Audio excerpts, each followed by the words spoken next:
আসসালামু আলাইকুম viewers, welcome back to my channel Ejaz নাটিবা লাইফস্টাইল। আজকে আপনাদেরকে দেখাবো কিভাবে মাংস দিয়ে মিলিয়ে বিরিয়ানি রান্না করা হয়। মাংস রান্নার রেসিপিটা পরের এপিসোডে দেখাবো। এখন দেখাবো পোলাও রান্নাটা। এখন বেরেস্তা অলরেডি হয়ে গিয়েছে আমাদের। এখানে আছে 2 কাপ পরিমাণ পেঁয়াজ, তেল হচ্ছে 2 টেবিল চামচ, পেঁয়াজ আর ঘি দেওয়া হয়েছে 2 টেবিল চামচ, তেল হচ্ছে 5 টেবিল চামচ দেওয়া হয়েছে। তো আমার বেরেস্তাটা অলরেডি হয়ে গিয়েছে। এখন একটা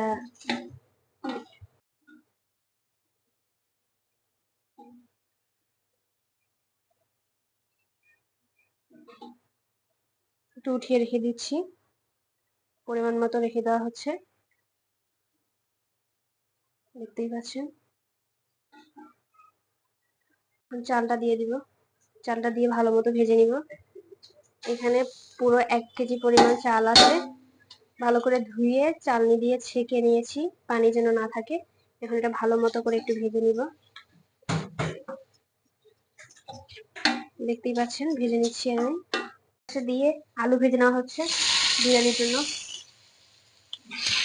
পরিমাণ মতো আলু নেওয়া হয়েছে, 8-9টা আলু নিয়েছি ছোট ছোট সাইজের, দেখতেই পাচ্ছেন। এটা ভালো মতো ভেজে নেওয়া হচ্ছে। পাশে দেখতেই পাচ্ছেন আলু ভাজা হচ্ছে। এখানে হচ্ছে পোলাও চালটা ভেজে নিচ্ছি ঘি এবং তেল দিয়ে এটা ভেজে নিচ্ছি।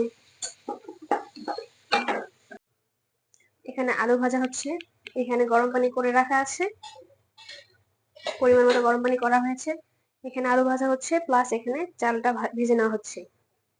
ভালো মতো এটা ভেজে নেওয়া হয়ে গেলে এর সাথে আমরা পানি অ্যাড করব, পরিমাণ মতো পানি দিব। তো আপনাদেরকে দেখাবো কিভাবে, এটা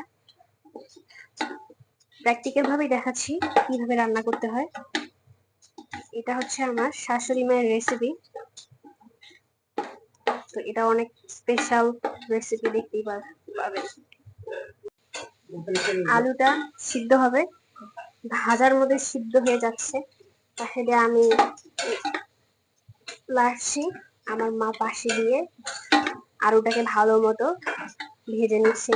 ভাজার মধ্যে এটা সিদ্ধ হয়ে আসবে। তো এটা অনেকক্ষণ ভেজে না হোক দিতে, এটা পানি দিলে অত টেস্ট লাগে না। তো ভালো মতো ভেজে নিলে ভালো স্মেল আসবে। তো দেখতেই পাচ্ছেন, দেখতেই থাকুন গাইস। এর উপরে মাংস রান্না করা হয়েছে, এটা শীষটা বের করে নেওয়া হচ্ছে। এখন দেখা যাক মাংসের কি অবস্থা। তো গাইস, এখানে আগে দেখবেন মাংসের মধ্যে কতটুকু পানি আছে। ওই পানির আন্দাজে আপনারা ওই পরিমাণ মতো পানি মাংসের সাথে পোলাওতে অ্যাড করবেন। তো দেখা হচ্ছে একটু লবণ হয়েছে কিনা। তো দেখতে পাচ্ছেন দেওয়া হবে আলু বোখারা 6টা। তার সাথে দেওয়া হচ্ছে 10-12টার মতো কাঁচামরিচ দিব। এগুলো আগে থেকে রেডি করে রেখেছি। 1 কাপ পরিমাণ পানি দিলাম,